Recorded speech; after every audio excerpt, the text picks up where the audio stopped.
Franck Ferrand raconte sur Radio Classique.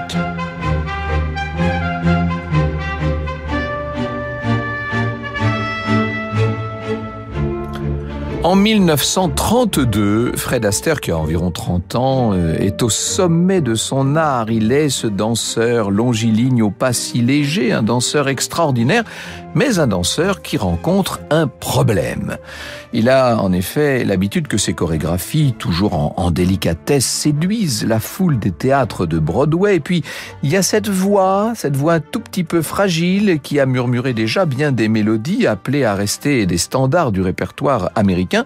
Seulement là, il lui faut faire face à un défi sérieux puisqu'il vient de perdre celle qui a été sa partenaire depuis l'enfance et qui n'était autre que sa sœur Adele. La danseuse, figurez-vous, est tombée sous le charme d'un aristocrate anglais.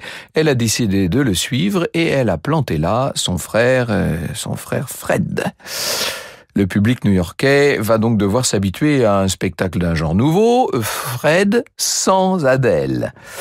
C'est pas évident. Les prénoms de ces deux-là ont toujours été associés. Pourtant, malgré les premières difficultés liées à cette situation inattendue, Fred ne va pas se laisser désarçonner. C'est pour lui l'occasion en quelque sorte de se réinventer. On est en Amérique, après tout on est à Broadway. Et puis, il va y avoir ce nouveau spectacle qui va l'aider. Il lui faut franchir une frontière nouvelle maintenant, puisqu'il va falloir passer de la scène au cinéma. Transition délicate.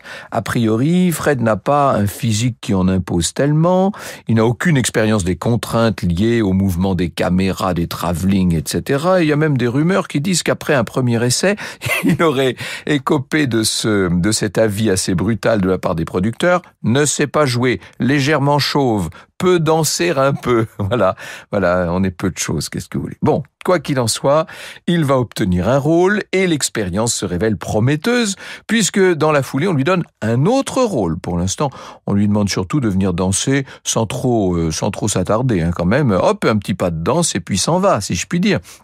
Son studio, c'est la RKO, la RKO, qui cherche une partenaire parmi les jeunes pousses d'Hollywood pour ce Fred. Et c'est à ce moment-là que va donc entrer en scène une certaine Ginger Rogers.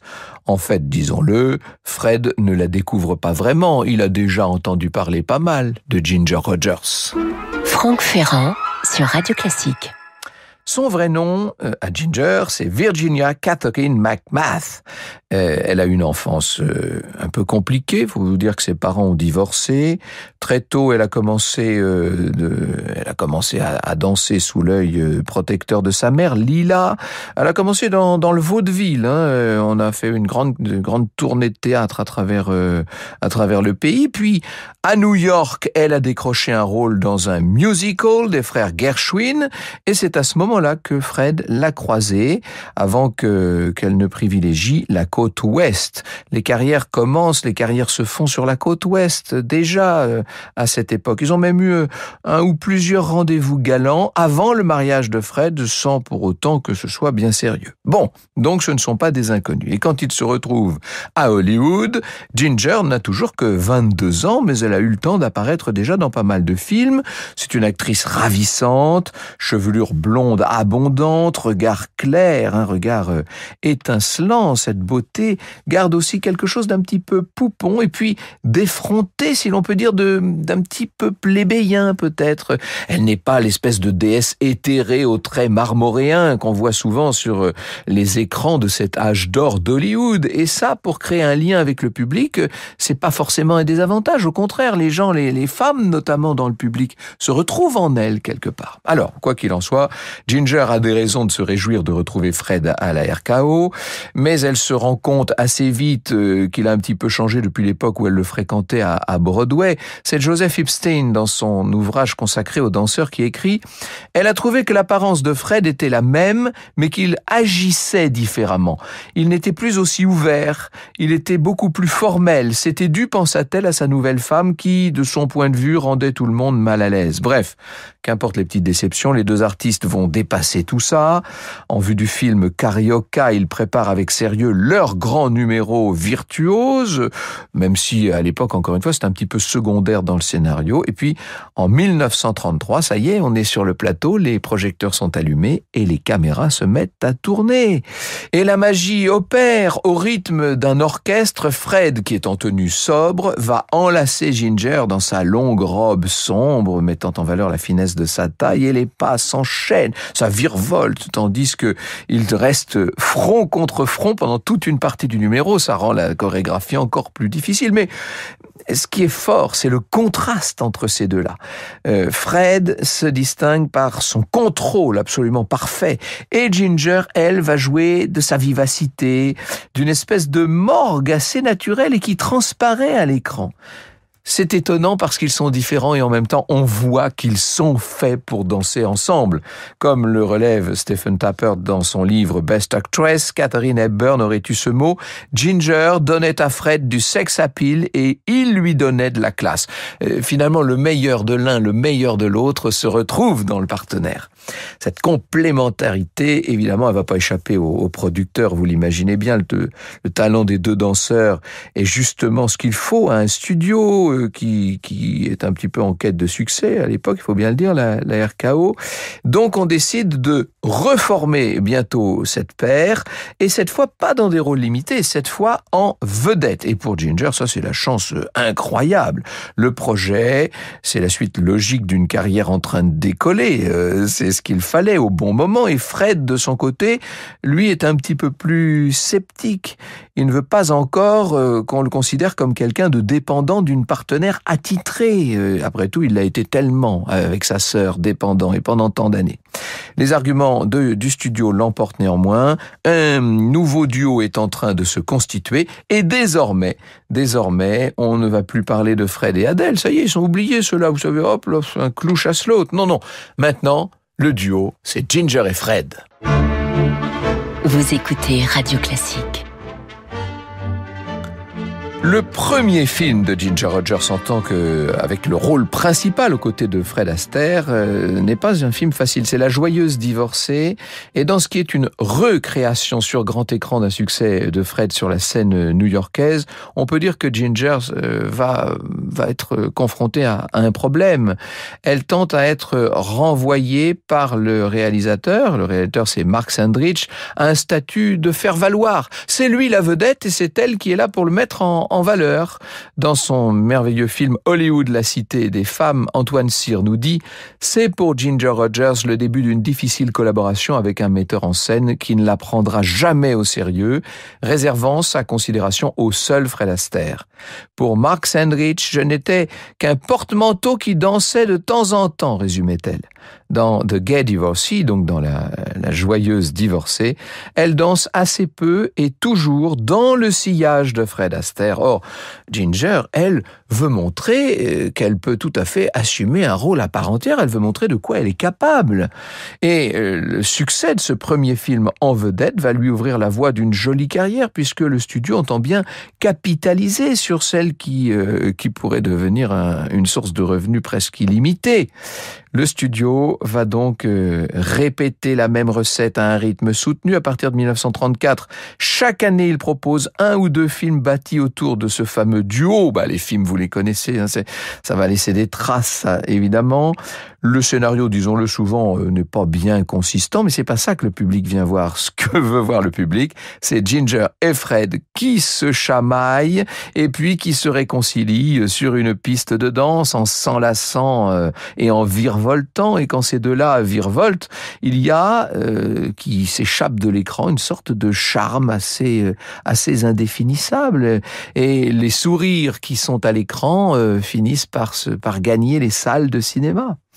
Pour Ginger, l'expérience est plus ou moins plaisante selon le réalisateur qui est aux commandes. Tous ne comprennent pas qu'ils ont intérêt à mettre en valeur aussi son talent à elle. Mark Sandrich, je vous l'ai dit, avec qui elle tourne Top Hat, le danseur du dessus en français, mais je crois que maintenant on dit Top Hat, quoi qu'il arrive. On est là en 1935, Sandrich s'acharne à déprécier la danseuse. Et puis, il y a d'autres difficultés, c'est toujours comme ça. D'abord, D'abord, il y a le perfectionnisme de Fred Astaire. Ginger est certes une excellente danseuse, mais là, il faut suivre un artiste qui est bien au-delà du talent, qui est bien plus que doué, qui lui impose de la vaillance, et c'est vrai qu'elle n'en manque pas, et qui lui impose un travail acharné, complètement énorme. Il faut aussi rappeler, selon une remarque fréquemment citée, qu'elle est souvent supposée faire la même chose que son partenaire, mais à l'envers et en talons. C'est peut-être pas aussi facile, tout à fait. Jouer dans des films musicaux implique un engagement, des souffrances, y compris des souffrances physiques qui sont souvent sous-estimées, vous savez. Ginger et Fred, par ailleurs, ont des caractères bien trempés et c'est vrai qu'ils se comprennent assez mal. Il y a une anecdote au moment du tournage de la scène tellement élégante sur la partition de Cheek to Cheek, toujours dans Top Hat, scène révélatrice puisque le réalisateur s'oppose à ce que Ginger porte une robe à plumes conçue exprès pour elle, surprenante robe, pas très pratique peut-être, et c'est Antoine Cyr qui nous raconte la suite, je le cite. Elle comprend que Sandrich agit sur les instances de Fred Astaire qui trouve probablement la robe à plumes trop voyante. Ginger Rogers refuse de se laisser faire et appelle sa mère à la rescousse. Celle-ci lui confirme qu'elle a raison et Sandrich, tout en se montrant d'humeur glaciale, finit par céder. L'affaire plombera l'ambiance du tournage, mais Fred Astaire mettra un terme à l'incident en faisant déposer une jolie plume en or dans la loge de Ginger Rogers, accompagnée de ce petit mot « Chère plume, au pluriel, chère plume, je vous aime, Fred. » Autre motif de crispation, c'est vrai que Fred Astaire est mieux payé que Ginger Rogers. C'est souvent comme ça, vous savez. Bon, et puis, au-delà des tiraillements, les deux stars vont avoir quand même tout intérêt à se montrer conciliantes. Et c'est vrai que leurs relations sont correctes. Malgré tout, pour eux et pour le public, il y a un certain danger de se lasser. On les a vus virevolter 1, 2, 3, 4 fois, mais combien de temps est-ce que ça va durer, ça? Et puis, Ginger sait qu'elle ne s'épanouira plus guère dans ces comédies musicales qui lui imposent des partitions toujours à peu près semblables. Et d'autant moins que les dirigeants du studio ne la laissent pas assez souffler, et sans doute inspirés par une bonne dose de misogynie, qu'il manque carrément de considération. Ils ne lui barrent pas complètement la route, évidemment. En parallèle de ses films musicaux, elle se voit confier quelques rôles, quoique sans grande audace, mais il lui manque les grandes émotions qu'elle désespère d'incarner vraiment. Tout de même, elle parvient parfois à laisser entrevoir ce dont elle est capable. Par exemple, en 1937, dans Stage Door, Pension d'artiste, elle donne la réplique à une célèbre actrice, puisqu'il s'agit de Katharine Hepburn. Et face à Katharine Hepburn, qui est un monstre sacré, évidemment, surtout on est là en 1937, vous imaginez, à l'apogée des apogées, elle s'en tire mieux que bien. Ça peut à la fois l'encourager, lui montrer qu'elle en est capable, et en même temps la frustrer en voyant qu'on ne lui donne pas les rôles à sa mesure. Et en 1939, ça y est, le moment arrive, son moment. Après le 9e opus de la série des Ginger et Fred, elle se lance, comme le note Stephen Tappert, elle annonça qu'elle cessait son association avec Astaire pour chercher plus de rôles dramatiques. Et dès lors, une question un petit peu dévalorisante, diraient nos amis américains. Une question se pose, Ginger peut-elle rester au sommet sans Fred? En tout cas, elle a bien l'intention de le prouver. Franck Ferrand sur Radio Classique. C'est un pari que s'est lancé à elle-même Ginger Rogers en cette fin des années 30. Elle n'a pas encore 30 ans à l'époque et elle demande au public tout simplement de la suivre vers d'autres horizons dans des rôles sans rapport avec la légèreté de ses triomphes musicaux et de danse. Elle se frotte même à des thèmes assez âpres qui jouent de sa capacité à camper des personnages populaires, courageux, des personnages plus attachants. On la voit par exemple bientôt. Alors d'abord, elle est plus blonde là maintenant. Elle a une coiffure châtain foncé et elle incarne une fille de prostituée qui se bat pour ne pas se perdre. Et puis surtout, elle va devenir l'héroïne de Kitty Foyle, cette histoire d'une simple employée amoureuse d'un homme fortuné dont la famille la méprise forcément. Et ce film repose entièrement sur ses épaules et sur les dilemmes du personnage qu'il faut savoir traduire à l'écran. Si Isabelle Custodio, dans l'épisode de la série Be Kind Rewind, qui Elle a consacré un épisode à Ginger Rogers et voilà ce qu'elle dit. Kitty Foyle n'a pas forcément très bien vieilli. Cependant, Ginger étincelle dans son rôle, de loin le plus complexe, et fait passer une gamme très large d'émotions. Kitty Foyle a été le plus gros succès de la RKO en 1940 et a quasiment sorti à lui tout seul le studio de son marasme. Quand est survenue l'annonce que Ginger était nommée pour l'Oscar, elle ne pensait pas qu'elle pouvait gagner. C'est vrai que cette nomination a l'air surtout de saluer l'effort de Ginger Rogers et la prise de risque qu'elle a assumée.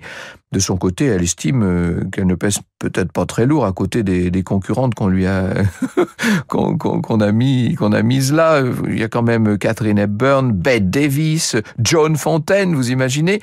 Et voilà que la cérémonie est annoncée, jeudi 27 février 1941, dans un bel hôtel de Los Angeles. Et comme le raconte Stephen Tappert, Ginger hésite à se rendre à la cérémonie, carrément, si c'est pour être là, faire tapisserie et garder le sourire pendant qu'on applaudit celle qui a gagné à sa place, voyez. Bon ben non, elle y va finalement. Elle apparaît au milieu de ce parterre de stars dans une robe assez étonnante, à motif de lingerie. Elle attend sa catégorie et puis ça y est, le moment arrive. On ouvre l'enveloppe et on prononce le nom, et c'est le sien, bien sûr. Les grands yeux clairs de l'actrice s'embuent. Ce moment, elle va le vivre à l'unisson avec celle qui est toujours là, j'allais dire dans l'ombre, mais non, qui est là à ses côtés. Lila, sa mère, bien sûr, et Ginger Rogers n'a pas mis longtemps à le réussir, son pari. Franck Ferrand sur Radio Classique. Oui, elle a gagné en quelque sorte la part de respectabilité qu'elle cherchait. Alors, après ce succès, elle va enchaîner les films avec pas mal de jolies réussites au fil des années 40. Elle se voit approcher la quarantaine, bien sûr. Elle est toujours aussi aimée du public, le public qui l'a vu grandir, le public qui l'a accompagnée à chacune des étapes de cette surprenante carrière. Ce public, elle lui réserve encore quelques surprises, dont une de taille en 1949, puisqu'une offre étonnante lui est faite à ce moment-là par l'immense studio, par la MGM. Fred Astaire, qui a continué sa carrière de son côté, devait tourner un film musical avec la nouvelle reine du genre, qui est Judy Garland, bien sûr. Seulement Judy Garland est souffrante, et à qui est-ce qu'on songe pour prendre sa place? Eh bien, à Ginger. C'est inouï ce qui se passe. Alors elle accepte. Bien sûr qu'elle a un peu vieilli, mais Fred aussi a vieilli. Ils vont néanmoins montrer au public qu'ils gardent une bonne part de la superbe qui avait fait leur gloire mondiale, et leurs claquettes de nouveau vont résonner avec bonheur sur les plateaux face aux caméras, devant des équipes qui n'en peuvent plus. On n'est plus en noir et blanc là maintenant, on est au contraire dans une débauche de couleurs, et le film très intelligemment va miser sur la nostalgie. Il n'appelle pas de suite, ce film. Dans les années qui suivent, Ginger va poursuivre sa carrière qui peu à peu ralentit. Il est rare à Hollywood qu'une actrice reçoive de bons rôles alors qu'elle vieillit. Vous savez, c'est comme ça. Surtout à l'époque, bien sûr. Dans les années 60, elle s'éloigne des plateaux. Il y a une autre génération qui est là, qui s'est imposée, qui l'a poussée dehors, si je puis dire. Et comme tant d'autres artistes de l'âge d'or, elle sent bien, Ginger Rogers, qu'elle n'a plus sa place dans le nouveau cinéma. On la verra néanmoins briller encore au théâtre et dans quelques nightclubs, et puis on la verra de moins en moins. Et au moment de sa mort, en 1995, en 95, elle a presque 84 ans. À ce moment-là, les journalistes évoqueront bien sûr Kitty Foyle et son Oscar inattendu, mais disons les choses. Les images qui vont rester gravées, ce sont celles de Ginger qui tournoie dans les bras de Fred. L'Amérique pleure sa danseuse pétillante aux yeux clairs, son insouciance perdue aussi. Elle s'en est allée, à la fois gaiement et tristement. Elle s'en est allée, nous dit Pierre-Louis Lancel, qui a préparé toute cette émission et qui nous a fait rêver d'Hollywood aujourd'hui. Elle s'en est allée escortée dans notre inconscient par des airs de George Gershwin et d'Irving Berlin.